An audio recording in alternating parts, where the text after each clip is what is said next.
Assalamualaikum everyone. Assalamualaikum. I see our chai time is just coming to a close, inshallah. If you can please go ahead and grab your seats. We are ready to begin. So if you are standing, I will give an exception to those waiting for chai, but all others, kindly find your chairs. Okay, everyone. Assalamualaikum and welcome to this very important night. We are so grateful that you all joined us today. But before I dig in, it is very important that inshallah we will start with Quran recitation by Brother Jawad, who will be doing Quran recitation from Surah Baqarah, as well as sharing the recitation. So out of respect, kindly turn your attention to the stage and listen to Brother Jawad doing Quran recitation.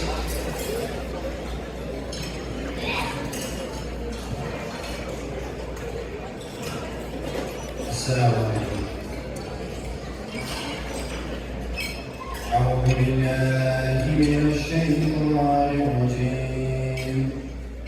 بسم الله الرحمن الرحيم.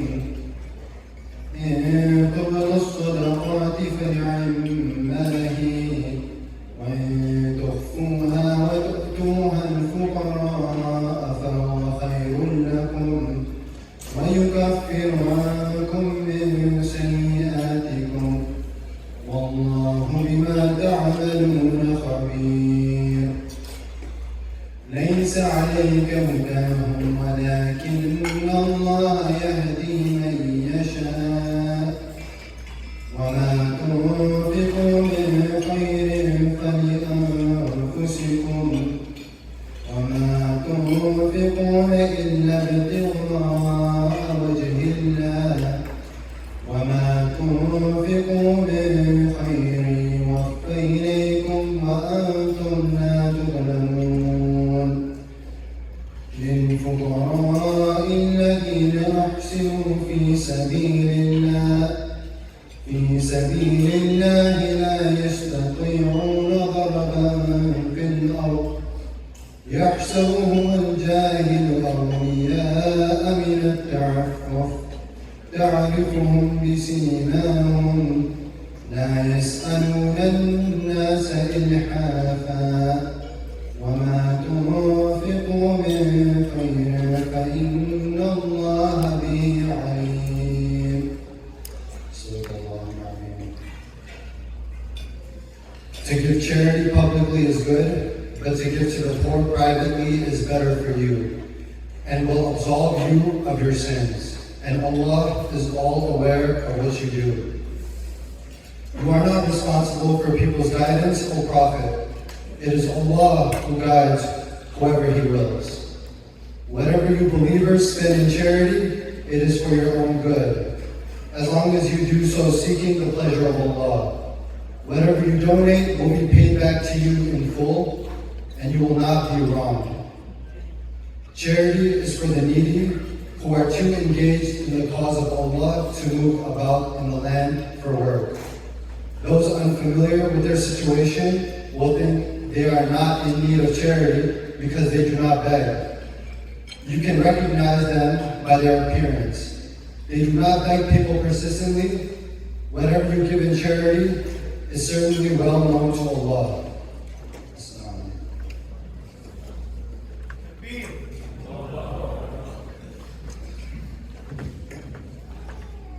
Jazakallah khair, Brother Jawad, for your beautiful recitation, and assalamu alaikum everyone. I am honored to be in a room full of inspirational leaders and change makers who have sacrificed so much for our community, who have sacrificed their time and resources for the betterment of our community. Leaders who not only care about our community here, but the broader Muslim Ummah, that care for our people to not only be fed and clothed, but empowered and educated. For our people to be empowered, for our people all across the globe, whether it be in the camps in Bangladesh, or whether it be the Rohingya Muslims, those are the people whose empowerment we seek. I'm sure we have all been a part of gatherings where we talk about the pain and suffering of the Muslim Ummah. Where over chai and samosas in our dawats, we talk and we talk and we talk about what's going on across the globe. And maybe if we're lucky, sometimes solutions are proposed, but then that is the end of it. That is the end of our gathering. We repeat that next week and the week after that. But today we stand in a gathering, we sit in a gathering where we not only talk about the suffering of our people, but we see the initiative and the change that is taking place to alleviate the status of our people across the Ummah. OBAT is an organization that is focused on those who are displaced and disadvantaged and seeks to empower those young people. It is an organization that people who are residing in refugee camps in Bangladesh are alleviated from their suffering by being provided access to healthcare, access to education, infrastructure, and community building. We have many examples of this, but there are a few examples that hit close to home. We have the example of Abdul Qasim. Now, Abdul Qasim, his story is that he was born and raised in the refugee camp.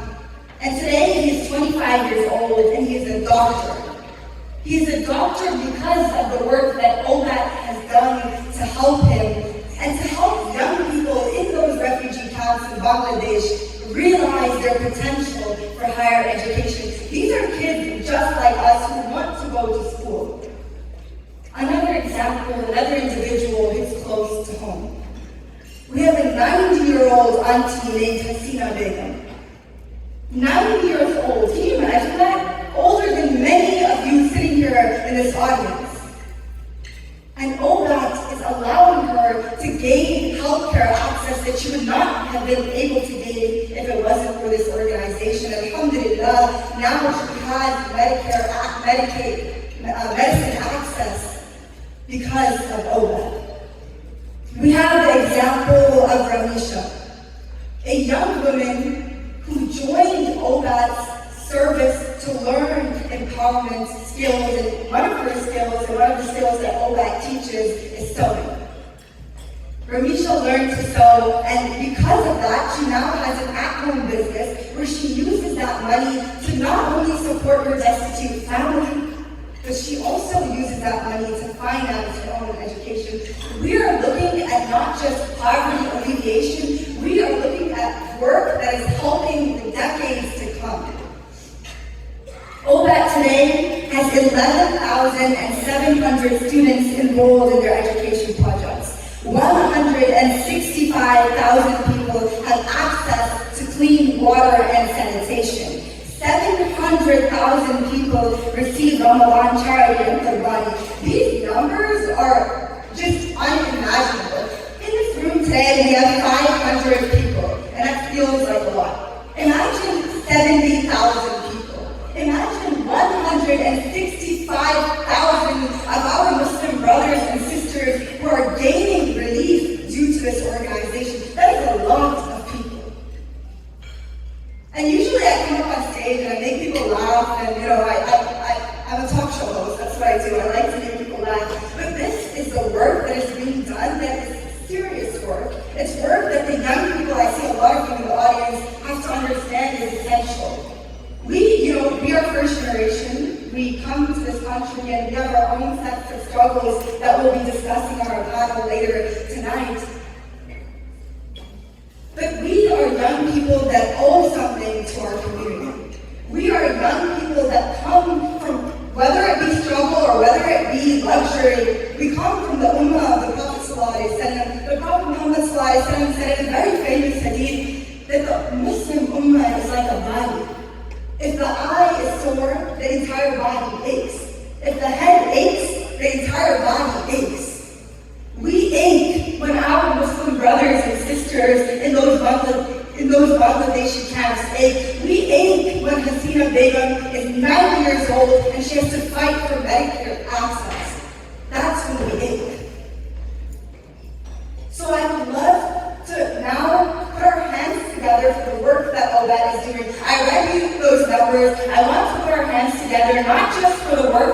doing today or the work that they have done in the past 20 years, but the work that they will continue to do. My generation and the generations after me will be the beneficiaries of OBAT. So let's put our hands together for OBAT.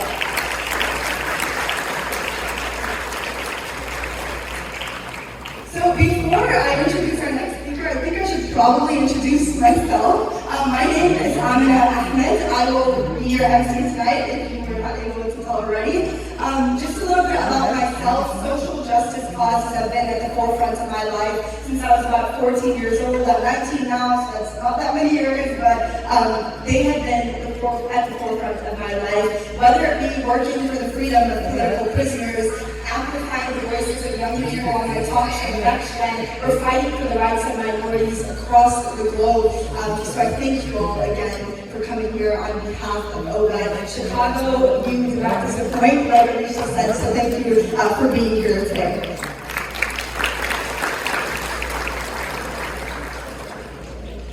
So I would love to introduce Arisha Khan, who serves as the Executive Director of OBAT Helpers.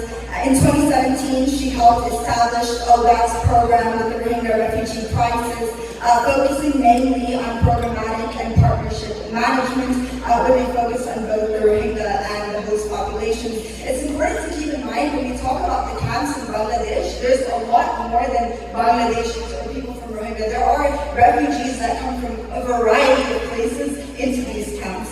Arisha has previous experience in nonprofit operations, global health, international humanitarian work, business development, and peacemaking with various national and international aid agencies and networks. Thank you, Arisha, for being here with us today. Please join us on stage to tell us a little bit about OBAT.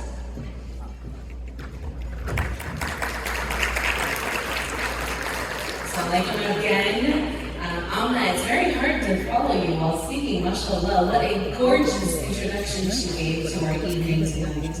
I'm not probably sharing too much of my bio, but the most important thing I'd like to share is how honored we are that this is OBAT Helpers' first event in Chicago. And I think that is tremendous. We're so grateful for our panelists who are going to join us here shortly. We are tremendously grateful for Sheikh Al-Sarkali to be joining us tonight. But most of all, this is a great opportunity for OBAT to learn from the Chicago community how we can work better together. When I first joined OBAT, I was actually 14 years old.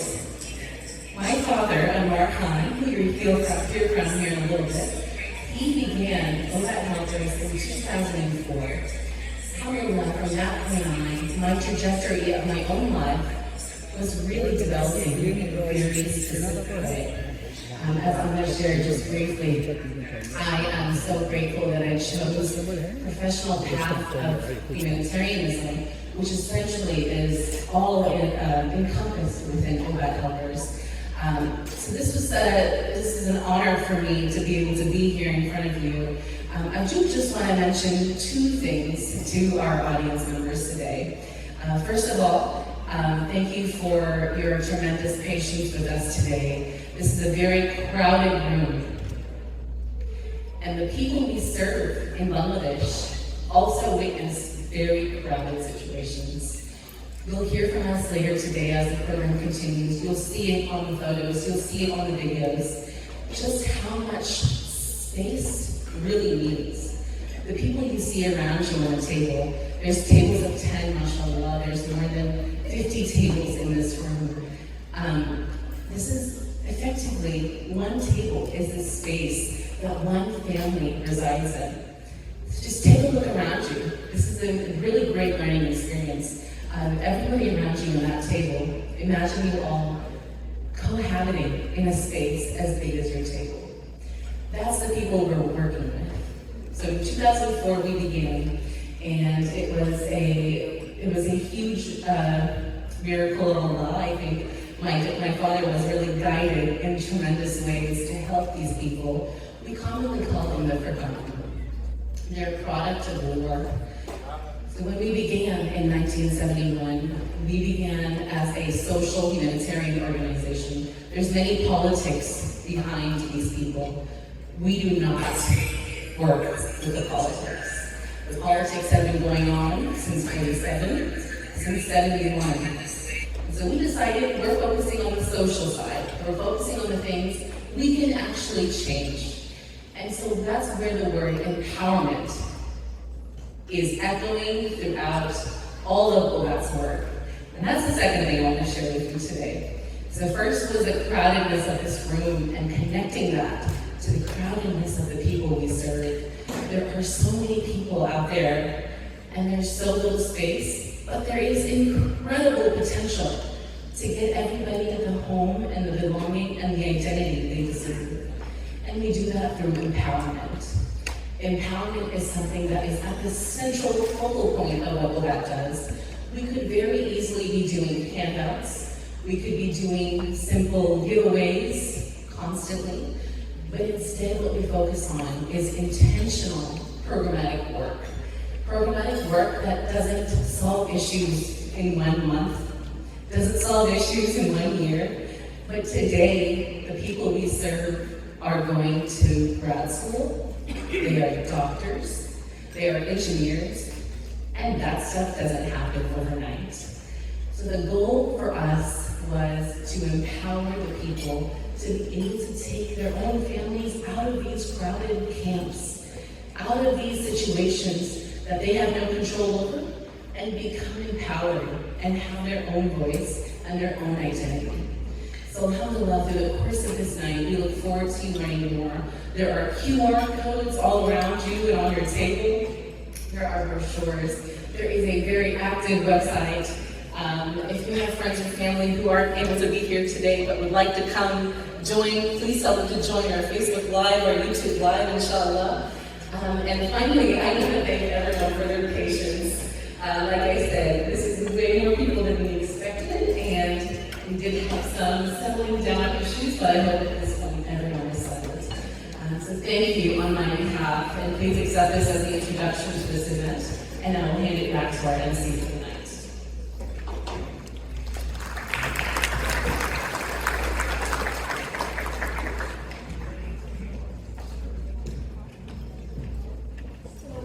Thank you so much, Arisha, for telling us a little bit about OBAT and for your involvement in OBAT from a very young age. If we can, inshallah, have all of our panelists come up on stage, we will be beginning with our panel. So if we can have all of our panelists come up on stage, that would be amazing.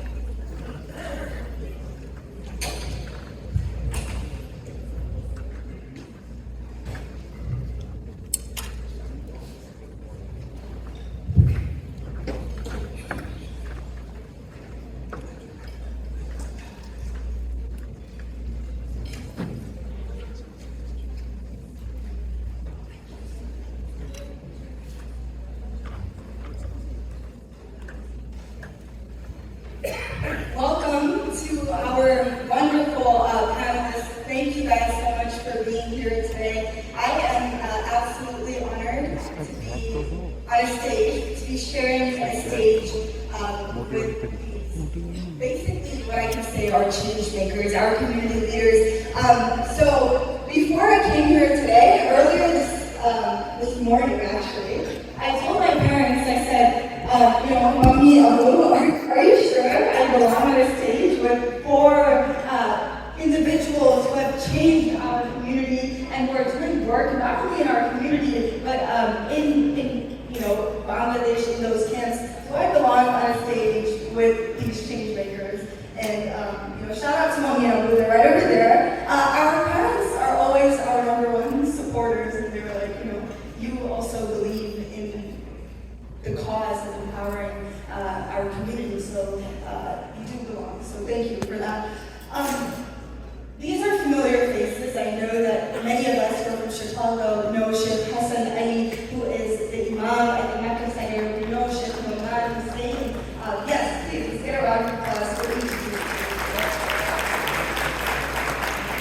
I will not be giving a long bio because already I do not have enough time. If I were to be giving a bio, we would be here till midnight for individuals. We have with us Sheikh Noman Hussein, who is a resident scholar at Islamic Foundation School, a friend to many of us young people here in the audience. If we can give it up for Sheikh Noman Hussein. We have Brother Anwar Khan. Now, Brother Anwar Khan is the man who started all of this. So alhamdulillah, and after Allah, he's the reason we are all gathered in this room today. He is the man that started OBAT. He is the man that started the work that I spoke about on stage not too long ago. Let's please give Brother Anwar Khan a warm welcome.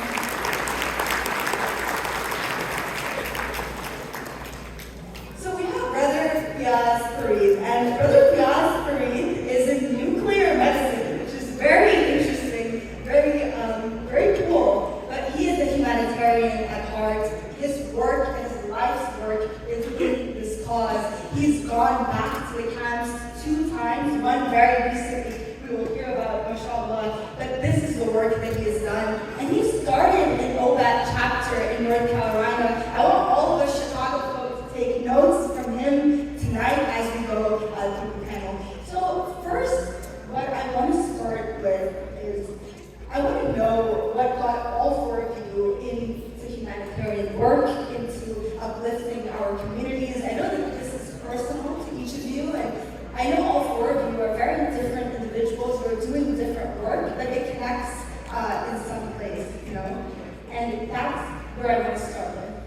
What got you into humanitarian work? What got you into helping our community, especially young people, with Sheikh Noman and Sheikh Hassan? They're helping our youth on the ground. I know that's very different from the humanitarian work that is being done in Bangladesh, but they're helping our people and our Muslim youth on the ground. I would like to start with Brother Anwar Khan. He's our elder, mashallah. If we can please start with him. You started this beautiful organization.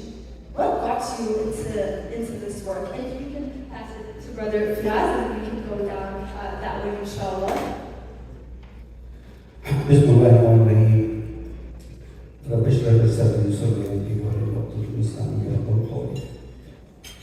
It is really my pleasure and honor to be in Chicago and talk to such a elite group of people. May Allah bless you all.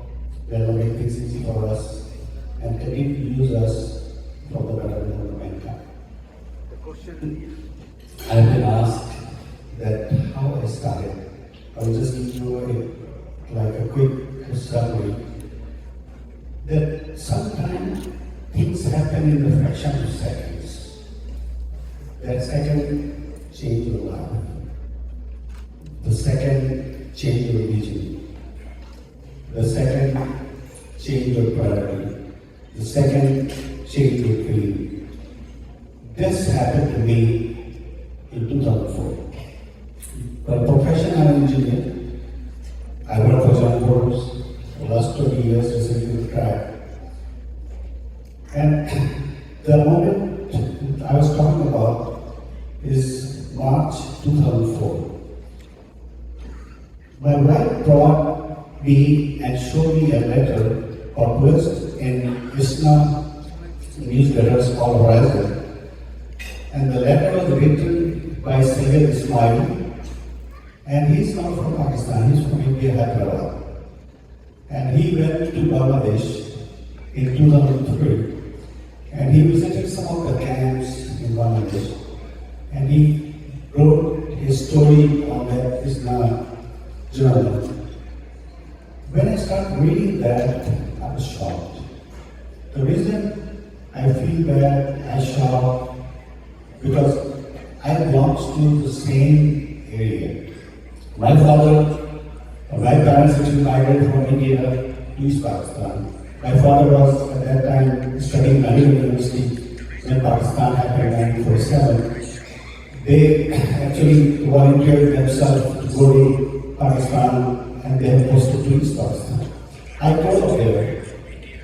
And then after 1971, we were very lucky that we moved back to Pakistan. I did my engineering from Indian University. Then in the mid-90s I came to the United States. I did my MBA, I was working in General Motors. My life was different. But I never thought back the days we spent in Bangladesh. I never thought back that my family was in the camp for a while. But I never thought back. I think that everything is now normal. Everything is back. And it was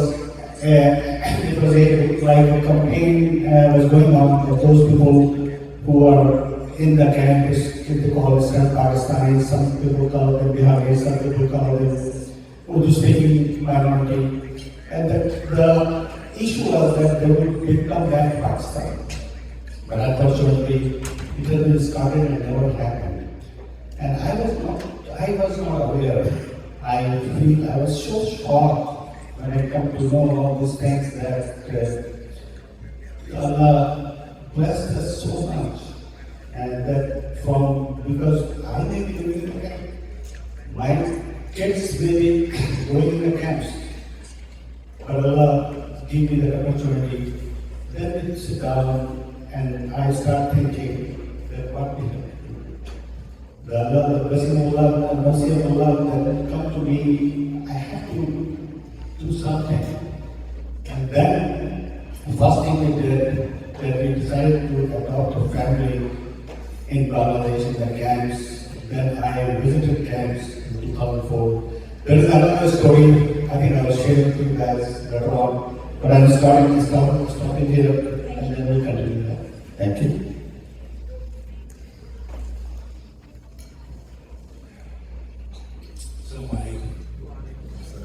I'm sorry, I'm trying to tell in the Chicago way. Assalamu alaikum. How are you? Beginning? Sorry. Do we have any Kumunasi, Babasi? No? Good, alhamdulillah. I love those Jumjum brothers. They're not here today. Jazakallah khairan for all of you coming. Alhamdulillah, wa salatu wa salamu ala rasulillah. First of all, the housekeeping, I'm really nervous because I never had the opportunity of sitting in the shiur like this, and so don't take me serious. But this is my Mandela brother that I follow, so he's fine with me. We were together there. So in the first time when this thing happened with the Rohingya, we were all mesmerized with the images that were shooting and they were coming, and we felt so strong about that a small contingent of people who visited the camps, they came to Raleigh, North Carolina, and they showed us some images. And in a panel like this, I was asked after they showed the images and what transpired, they asked me to speak. And I was completely numb, literally. The reason was, there was one picture of an old lady that I saw my mother.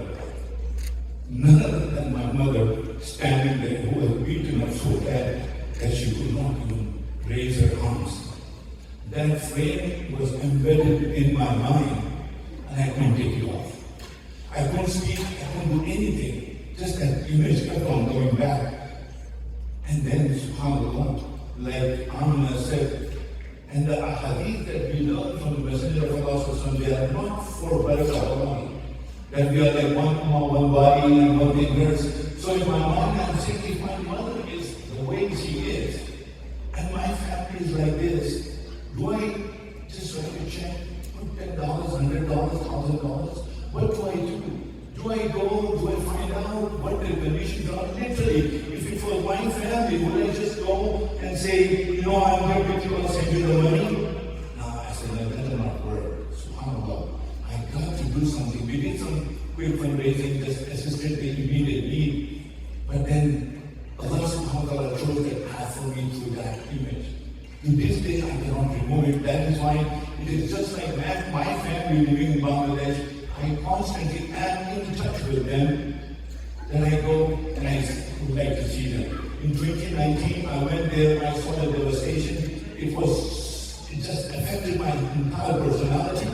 And that gave me this idea that, subhanAllah, what are we to do with the blessings that we have? The shiur will not feel about that, but wallahi, because we went down to make wudu, it was like green tea. We couldn't even make wudu with the water. And we went to another pool of water that was like Kashmiri tea, pink, all with mud. No, the tea is not with mud. The tea is good. He has a picture in Chicago. But that's what it was. And every blessing, everything that I saw, I was just completely mesmerized. And again, I go back to the Messenger of Allah sallallahu alaihi wasallam who said, in so many ways, that we owe, and the Shaykh will tell you, that every day the sun rises, we owe to Allah subhanahu wa ta'ala for every limb in our body. So just like your income tax is deducted automatically, they charge you for your purchase tax, whatever. We already give it to them. What do we do for the sake of Allah? Do we really, what we owe to Allah, do we give it to Him by being thankful and taking care of those who are in need? That's what took me, alhamdulillah, that I, within my own community, I started making people aware. They started getting to know. And when you rely upon none other than Allah, subhanahu wa ta'ala, and He just opens up the way. And that brought me again and again to my Rohingya brothers and sisters. And I'll tell you a little bit more about it if we have a chance to talk about it. السلام عليكم ورحمة الله وبركاته. بسم الله الرحمن الرحيم. الحمد لله والصلاة والسلام على رسول الله وعلى آله وصحبه أجمعين. أما بعد. When we study the life of the Prophet sallallahu alaihi wasallam, we recognize that even before prophethood, one of the greatest qualities that we found in the Messenger sallallahu alaihi wasallam was his care for his people and his care for humanity. From a very young age, the Prophet ﷺ was looking for opportunities to uplift his society, looking for opportunities to care of the widows, looking for a chance to help the orphans. This was at the core of the Prophet ﷺ's personality before prophethood, and when he received revelation, that became the highlight of his mission ﷺ. And so throughout his life, the core of his mission became be people that are going to be in the service of other people. Be individuals who are constantly looking for those who are in need. And fulfill your sadaqah to Allah subhanahu wa ta'ala by taking care of the affairs of those who are struggling. So as Muslims, we understand at the core of the prophetic mission and at the core of our struggle to becoming like the Prophet ﷺ and following his path is to inculcate those qualities within ourselves. Whether young or old, whether we are serving a community that belongs to the same ethnicity as us or not, part of the tradition of the Prophet was he didn't look at the color of the skin of the individual or the language that they spoke. Rather, his door was open to anyone who was in need and anyone who was struggling, whether they were men or women, young or old. And it was at that very defining point that the Prophet ﷺ received revelation for the very first time and was absolutely confused and lost and distraught. And didn't think that he was going to make it when his beloved wife Khadija reminded him that there is no way that Allah is going to destroy you because of your amazing humanitarian work and the way that you uplift people. Because the help of Allah subhanahu wa ta'ala is with those who are in the help of other people. Wallahu fi ni'auni al-'abdi, ma kana al-'abdu fi 'auni akhihi, as the Prophet sallallahu alayhi wa sallam says, that Allah is constantly in the assistance of a fellow person, of a slave, as long as they are in the assistance of their fellow brothers and sisters. So that is why we, as imams, are driven towards this work, because it is at the core of the prophetic mission, it is at the core of the teachings of the Prophet ﷺ. That without the opportunities that we are provided every single day, when we think about the last few decades and the situation of the Muslim community in these last few decades, And a lot of us, we end up, focusing on, the negativity around these incidents. And we, analysis paralysis. We're always trying to analyze, we're always trying to say why the Muslim Ummah is falling apart. And we focus so much on why the Muslim Ummah is falling apart, and very seldom do we get up on our feet and say that we're going to do something about it. Because it becomes very easy for us to find fault in other people, and find fault in other communities, and find fault in other institutions, before we can get up and say, we are part of this community, we are part of these institutions, we are part of this global ummah, and until I'm not on my feet, nothing will change. Until I'm not on my feet, I can't drive change within my community. We ask Allah subhanahu wa ta'ala that He allows us to be the core of our daily mission. Every single day we wake up, how do we make this world a better place? And we start by starting with ourselves. We ask Allah for tawfiq, inshallah. Inshallah, that was very powerful. It's not fair to speak after this very powerful statement. Assalamu alaikum everyone. I hope you're enjoying the Friday night tonight, inshallah. We're looking forward for a beautiful program, inshallah, for the rest of the night. That's why, again, to follow the direction of my beloved Shaykh Rahman, Rasulullah sallallahu alayhi wa sallam himself practiced the help for the needy and the poor people. The first thing that Sayyidah Khadija, his wife, said to him when he came back from the cave after receiving the first revelation was actually a summary of his life. He was shaking, afraid, he doesn't know yet that he is the prophet. He does not know that who came to him is the angel Jibreel. He didn't know anything yet. And then Sayyidah Khadija radiallahu anha, she said, don't worry, kalla wallah, la yukhzika Allahu abada. Allah will never harm you. Allah will never do anything wrong to you. Why?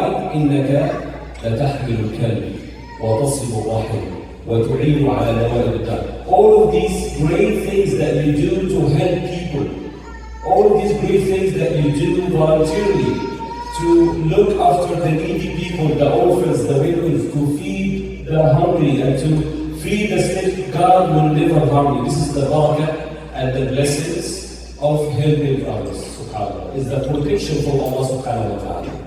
One of the great concepts of our ibadah as Muslims is to have shukr, to Allah subhanahu wa ta'ala. And usually people misunderstand the concept of shukr. Usually what we do is that we say Alhamdulillah wa shukrulillah. We think that it's just few words that you can repeat every day and every night to show that you're grateful to Allah subhanahu wa ta'ala.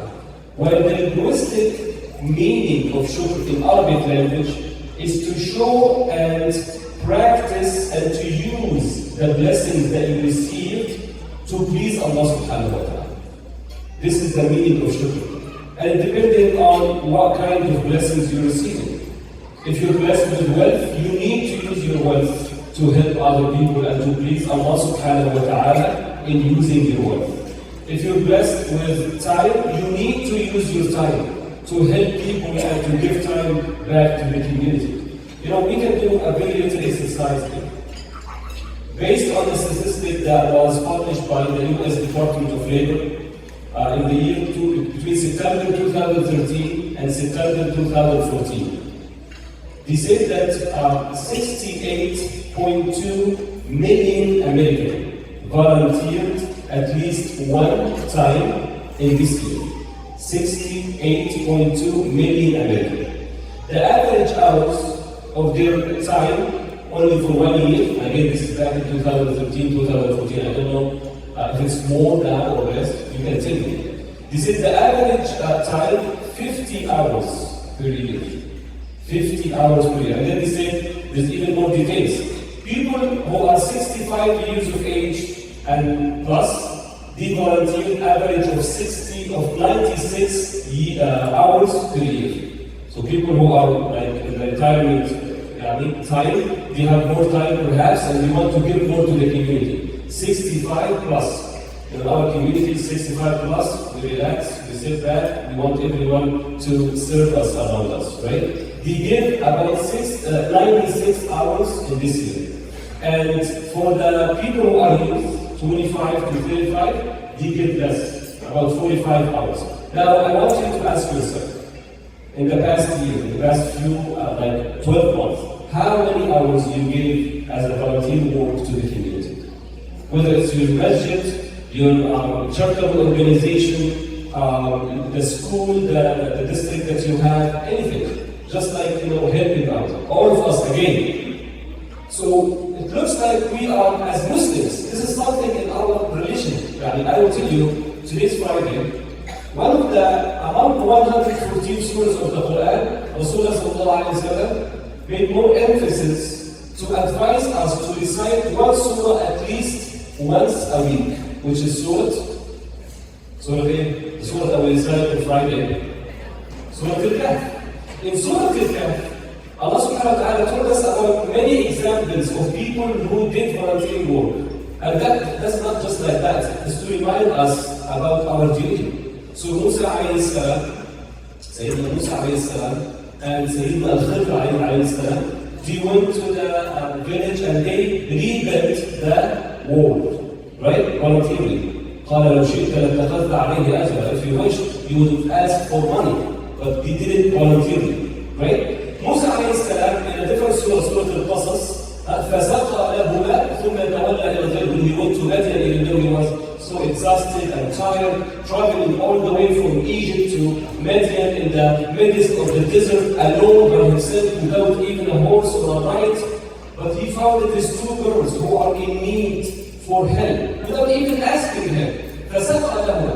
He just, he kind of like, he observed that they need some help, and without even waiting for any organization or any person to say, we need you, he knew that he has a responsibility towards his sisters. فسقى لهما. He provided the water. ثم تولى إلى الظل. And because of that, Allah subhanahu wa ta'ala gave him a great barakah and blessing. Allah subhanahu wa ta'ala provided him with family to adapt him, and it ended up that he got married to one of them, right? And he got like a job secured for about 8 or 10 years.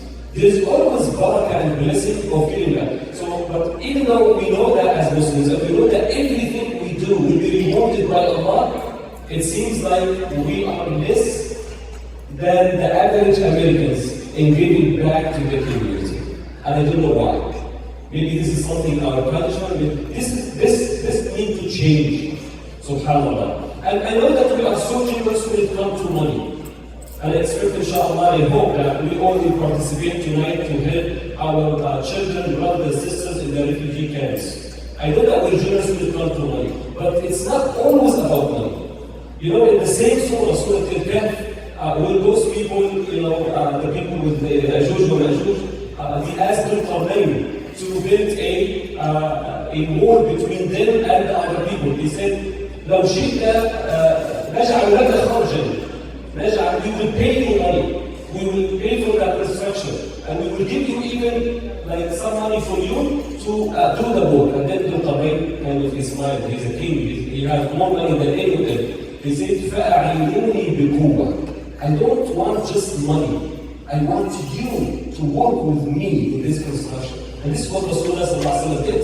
Rasulullah he used to carry the stones and the rocks and the sand and helping the Sahaba in building the Masjid al-Nabawi. And he would say, I'm the Prophet, I have so many other things to do, maybe I can leave the labor work to other people, but there is always barakah and blessings in extending our hands and giving some of our time as a sacrifice to help people who are our brothers and sisters in humanity. And I hope that we all, inshallah, can do this tonight and from now on. Thank you for sharing, Brother Anwar Khan and Brother Fiaz, for sharing your thoughts into this work. And Sheikh Noman and Sheikh Hassan covered my next question of the connection of Islam and humanitarian work of helping our brothers and sisters. But Sheikh Hassan, you bring up a very good point of the older generation giving their time, giving their hours. into this work? How can we get young people in America who have their own sets of issues and concerns like you guys, as you know, how can we get them to not only care, because I think a lot of young people in the audience can attest to the fact that they care, but how can we get them mobilized to volunteer for organizations like OBAT? Inshallah, if we can keep all of our answers 2 minutes or a little bit less than that, that would be great.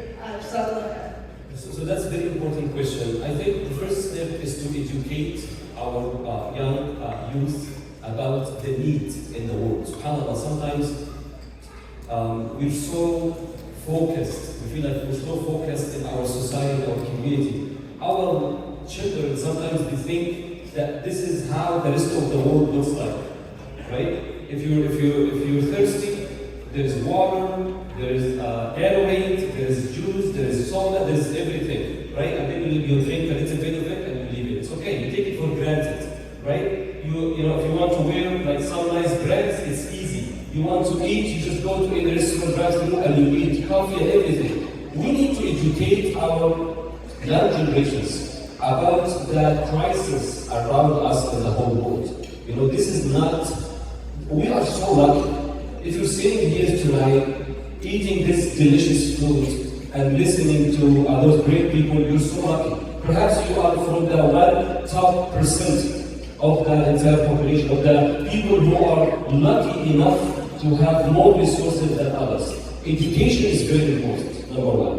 Number two, it's also important that we try our best, again, to share some of our stories. The majority of us sitting here, especially our fathers generation and mothers, they are immigrants. It looks like we don't tell our children enough about our experiences, about our childhood. These are things we should be proud of it, that we came from these difficult times and we migrated sometimes with only $20 in our pockets, $50 in our pockets. We started our life with your mom in a very tiny apartment, even we used to share an apartment with others. These stories are very important. So our young generation, our children can inshallah get inspired to do work and to see the other side of the world. Jazakallah khairan. Just to follow up what Sheikh Hassan was mentioning, I think part of encouraging, involving our youth in the work and getting them interested in giving back, I think for a lot of us is this word which we use often, which is empowerment. Empowering our youth, and a lot of times we throw this word around quite often, but we don't really know what it means. And I, as someone who's been in the nonprofit space for the last 15 years now, this word empowerment and the empowerment of youth in our institutions has been spoken about so often, but very little has been done to truly allow the youth to step up and take control of what needs to be done for the future generations. A lot of times we say our youth are our future, but in reality our youth are our present. And if we can give them the resources as elders, as leaders of our community, we can provide the education that Sheikh Hassan was talking about. We can provide them with the realities of where we all came from, and we can give them the tools of allowing them to move on and take our work to the next level. We will continue to see a lack of engagement from our community. I'm not talking just about when it comes to humanitarian work, but all different types of work in our community. If you talk to young people, one of the main complaints that you will hear from them is that we don't want to get involved with established organizations because we're not empowered to do the work. And so many a times this leads to a fraction of institutions or a creation of other institutions, which is great by the way, but we have to learn as leaders to continue to provide opportunities and to drive those opportunities for our youth, inshallah.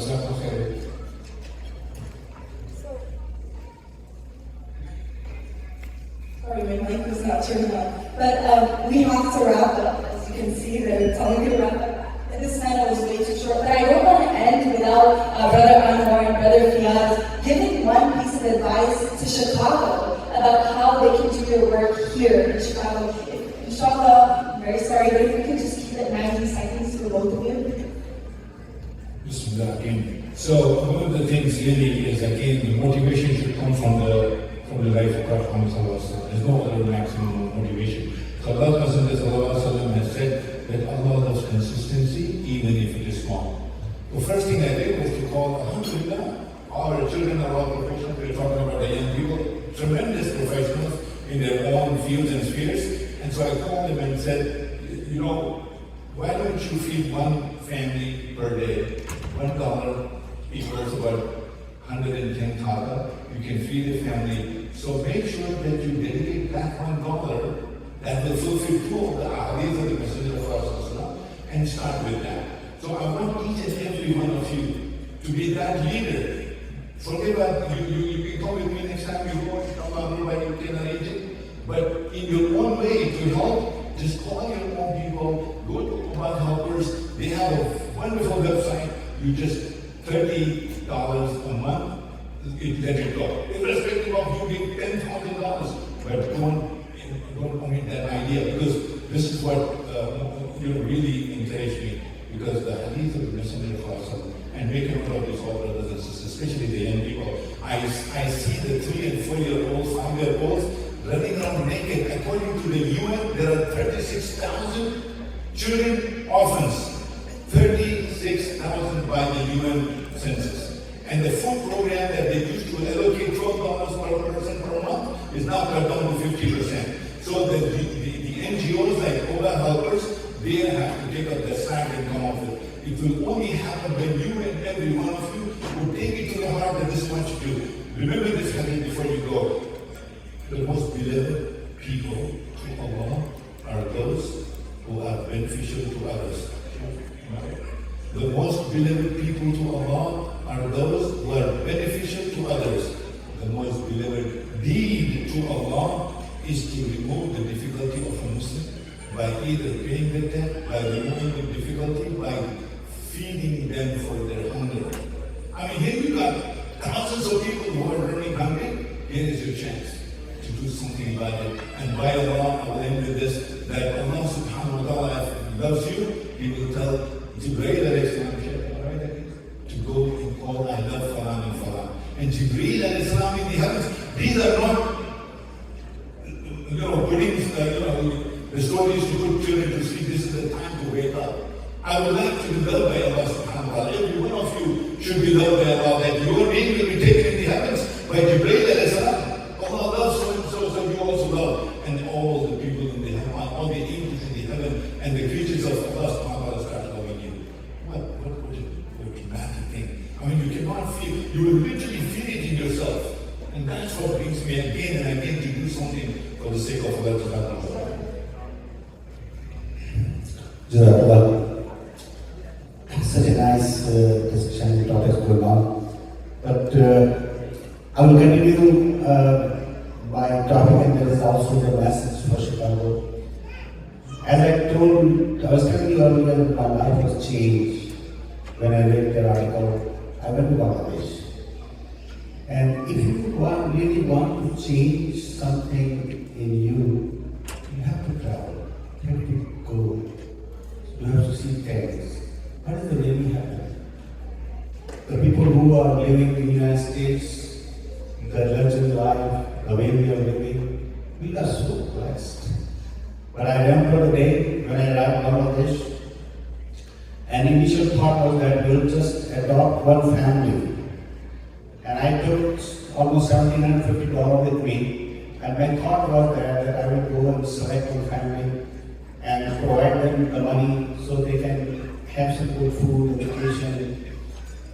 When I arrived in Bangladesh, I come to know that there are 160 camps in 30 different cities. I was amazed. I was not aware of it. Then I started going to different camps, trying to find one family who I can give the money. But you will be surprised to know that it was very difficult for me to select one family, because every family looks different. I just want to share one story with you guys. It's a very interesting story for me. That I went to the northern part of Bangladesh, Rangpur, where I used to live earlier and grew up there.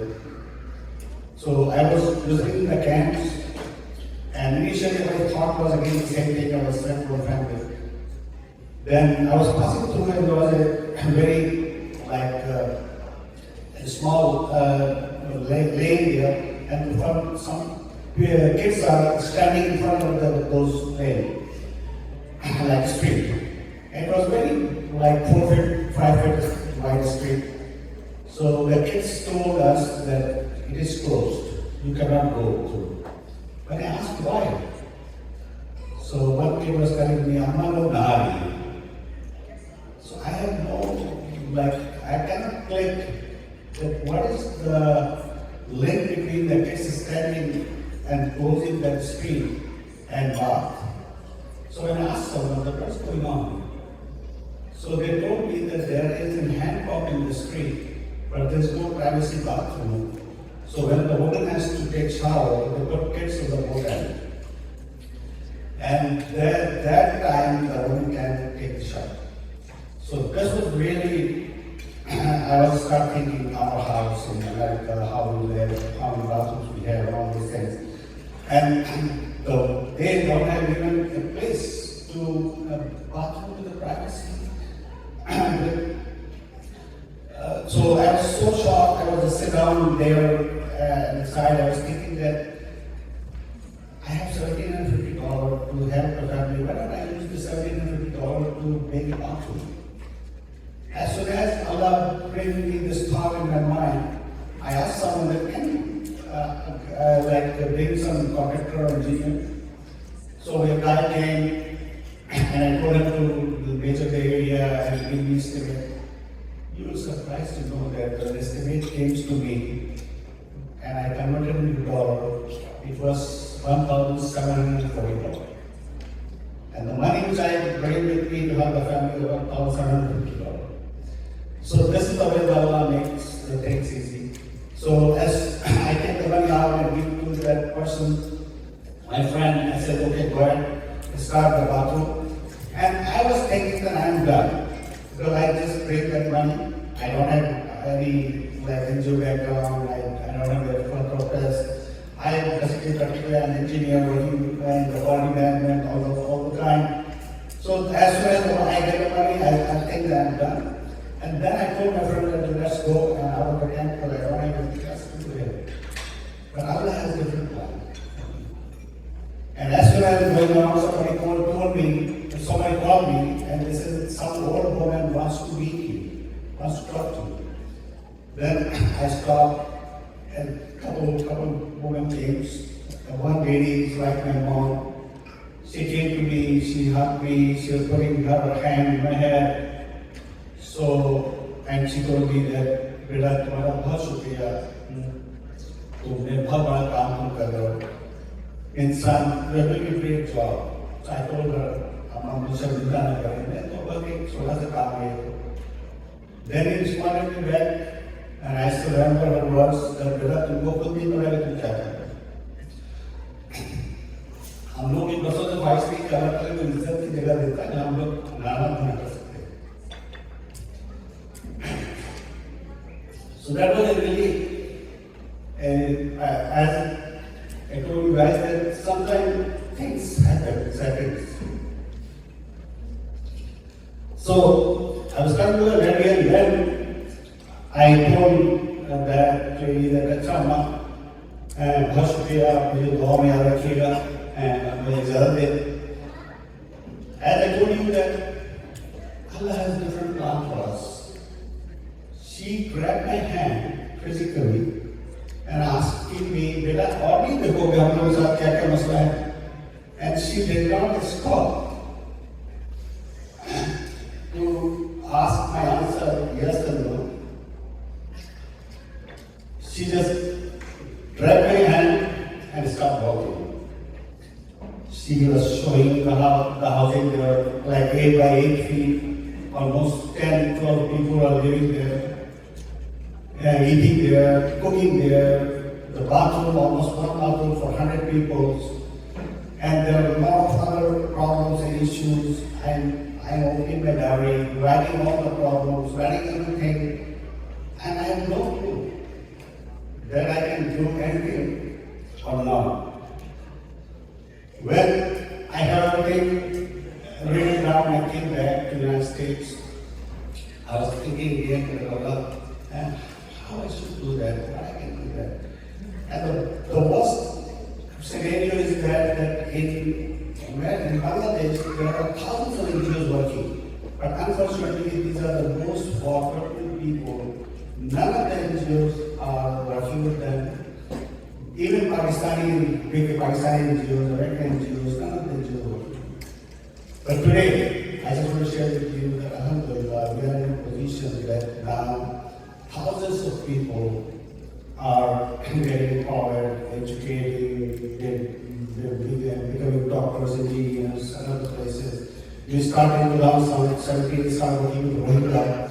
But especially for this Urdu-speaking community, like I just want to tell you one thing, that Bangladesh government has opened their hand, they give them ID card, now they have citizenship rights there, they're living, but they're still living in the camps. The only problem and crisis is that as soon as we educate them, they can get a better job, they can get out of the camps. So alhamdulillah, now our students are graduating, they're coming out of the camps, they're getting jobs, and everything is start changing. So this is something that I started with $1,750. Alhamdulillah, we're running this project as more than a couple $1 million in a year. Thousands of people are helping. And this is sorry for taking a long time, but I will just tell you one story, and there is never I forgot this. When I started this job, the old lady, she was sitting on the side of the walkway.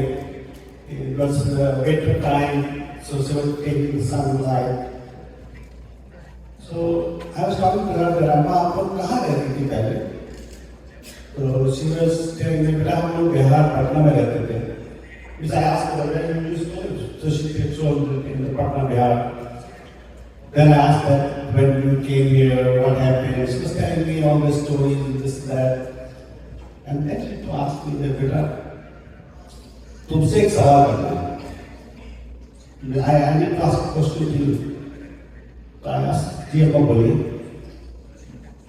Then she told me that हम लोग इस camp में बेटा हमारा कसूर क्या है? We spent the camp. What is our fault? Then she started telling me, क्या ये गलती हमने की क्या इंडिया से यहाँ माइग्रेट किया, ये भी गलती थी? क्या हमारी जुबान जो है वो उर्दू है, ये हमारी गलती है? क्या हमने पाकिस्तान का साथ दिया, ये हमारी गलती है? हमने क्या गलती है? And I don't have any answer for it. So since time is getting longer, I have a lot of stories to share, so I will talk around. So I'm handing over back to you. Thank you. I think you have so much insight to give from the camps, and all of these stories are important. And what really strikes me is, like, Hamada Kya, that is so powerful. What is our fault in all of this? And that shows all of us that it could have really been, it can